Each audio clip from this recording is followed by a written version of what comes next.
mundo se encuentra en una crisis económica, no solo una cuestión cubana, justo por la pandemia. Cuba ya ha arrastrado a su crisis económica. La pandemia a nivel económico puede terminar siendo mucho peor que la pandemia a nivel sanitario. El desempleo, la cantidad de gente que va a tener que pedir ayudas sociales, la gente que se va a ver en extrema pobreza porque no tiene ingresos, puede ser mucho peor. Y en un país como el nuestro, que no produce prácticamente nada, eso se puede multiplicar infinitas veces. Y se espera que el turismo podría ser otra vez un motor de recuperación, pero a veces no sé si se pierde de vista que el turismo a nivel global va a sufrir una crisis, porque esta pandemia ha ocasionado una crisis económica a nivel global, quizás tan impactante como aquella que hubo en el año 1929 en Estados Unidos, que se esparció al mundo y que paralizó al mundo, y que irónicamente dio paso a la Segunda Guerra Mundial. Es decir, no se puede contar con que cuando se abran las fronteras, cuando mejore un poco el asunto sanitario, simplemente van a empezar a arribar turistas en la misma cantidad en que arribaban anteriormente. No, sería un cálculo erróneo y completamente equivocado. Pero además podrían disminuir los montos de la remesa. También en un contexto tan complicado, la inversión extranjera, que ya era bastante limitada en Cuba por el marco legal, puede disminuir grandemente. Se deposita la capacidad de recuperación del país en fuerzas externas, que pueden variar, como este caso, y se obvia completamente la capacidad interna, la capacidad nacional de las fuerzas productivas nacionales que podrían hacer una recuperación realista del país. Por ejemplo, la cuestión alimentaria, la cuestión alimenticia, la cuestión agroindustrial. Cuba es un país agrícola por tradición. Si tú tomabas las carreteras para allá, veías cientos de hectáreas de tierra en total desuso, llenas de marabú, sin ningún tipo de siembra, sin ningún tipo de ganado, y tú te cuestionas cómo puede suceder esto en un país como este. Es bonito, es fértil, hay lluvias, ¿no?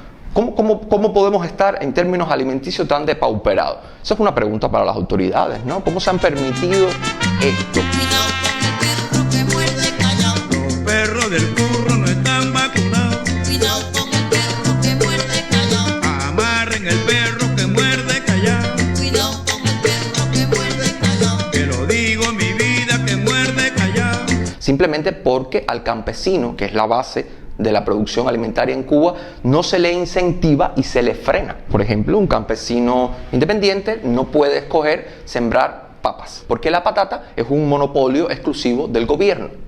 Y eso es un gran conflicto. Un campesino ganadero, por ejemplo, que tenga vacas, puede venderle al Estado su leche, al Estado, ojo, a un precio irrisorio que el Estado le coloca. Este campesino no puede determinar o escoger hacer queso y vender a la sociedad. Este campesino no puede vender la leche a un precio justo, además, ¿no? Entonces tú, por ejemplo, ves cuando la ves, porque ahora no se ve, pero ves un litro de leche de vaca líquida en las tiendas estatales a un precio de, por ejemplo, 2.40, 2 CUC, 40 centavos. Entonces hay un desincentivo total del campesinado por aumentar su producción, por ganar dinero, que sería un motivador elemental para aumentar la producción. Si tú frenas eso con un montón de leyes arbitrarias y solamente basadas en los principios de la ideología comunista, yo me desincentivo, yo dejo de producir o yo produzco para el mercado subterráneo, para el mercado informal, ¿no?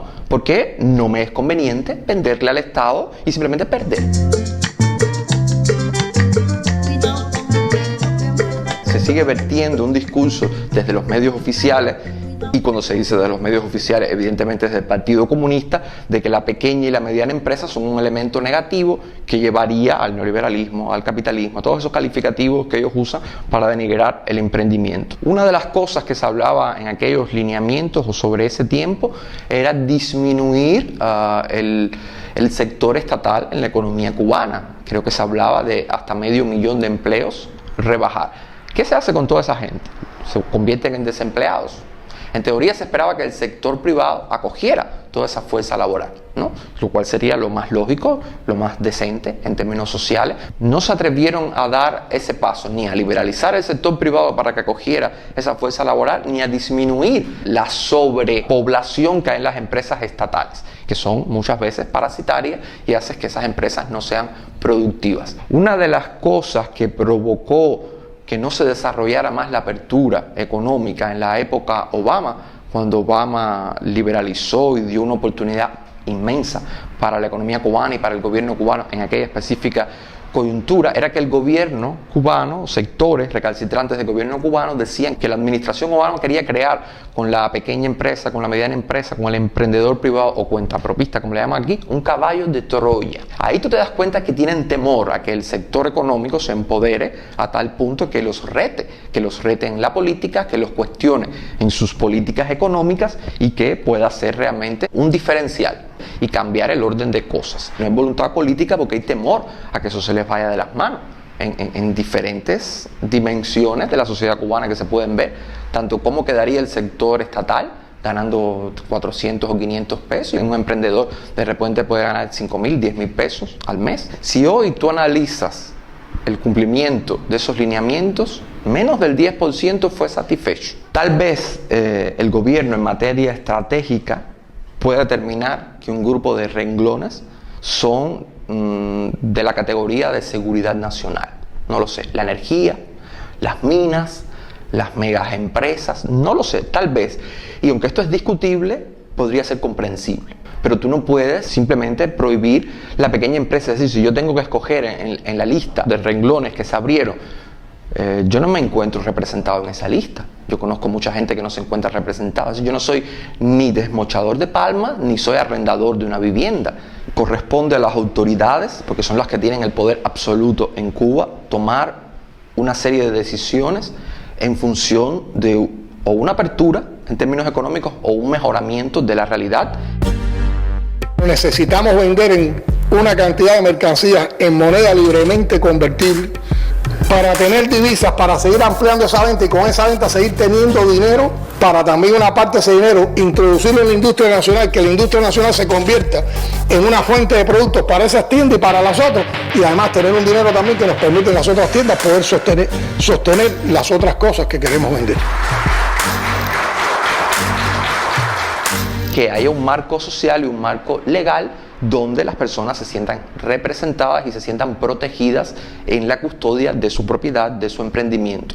También, por supuesto, que la prensa oficialista, que es mayoría en Cuba, deje de acusar al emprendedor, al privado, de ser una persona lamentable, de ser una persona egoísta, de ser una persona individualista, de ser una persona potencialmente corrupta.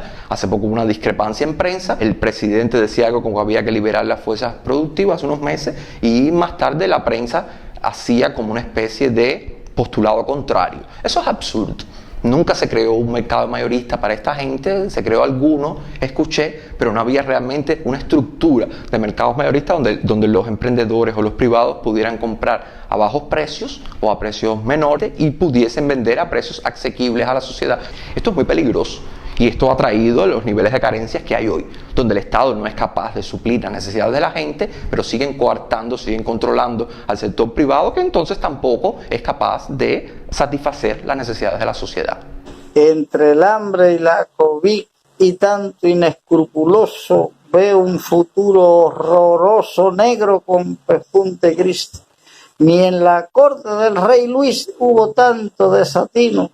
Y yo como campesino en medio del desespero ya le puse al noticiero la lámpara de Aladino. En cualquier área que tú escogieras crear, que se te respetara tu espacio, que se te favoreciera con disminuciones de impuestos, con una serie de mecanismos a partir de los mercados mayoristas. Y ojo, esto posicionándome en los pies, en los zapatos de las autoridades de ahora con una mentalidad todavía comunista, porque yo me atrevería a decir que hay que tener una apertura incluso hacia la gran empresa. Otra cuestión fundamental es dejar de esperar la inversión extranjera como pauta para mejorar la realidad interna.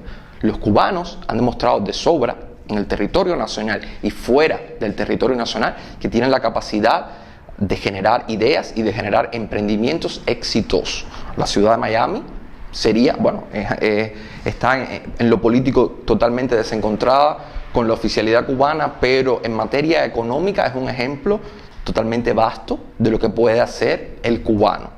Y eso debieran ser pautas que se tomen al interior de Cuba. Pero la base de eso es el respeto a la propiedad privada. La propiedad. Tú tienes tu negocio en un terreno, tiene que ser tuyo. Tú tienes un negocio en una tierra, esa tierra tiene que ser tuya. Tú siembras, lo que tú cultivas es tuyo, ¿no? Esa es la base de todas las cosas para que a nivel económico se desarrolle el respeto a la propiedad, el respeto a la individualidad. Ya desde la antigua Grecia, Aristóteles, un filósofo clásico, decía que el poder económico equivale al poder político. Cuando tú tienes riquezas, tú puedes influir en la realidad. Y yo creo fervientemente que esto es un temor que tienen las autoridades cubanas. Guajiro, yo quiero montarme en tu caballo. Guajiro, ay me muero. Guajiro, dame tu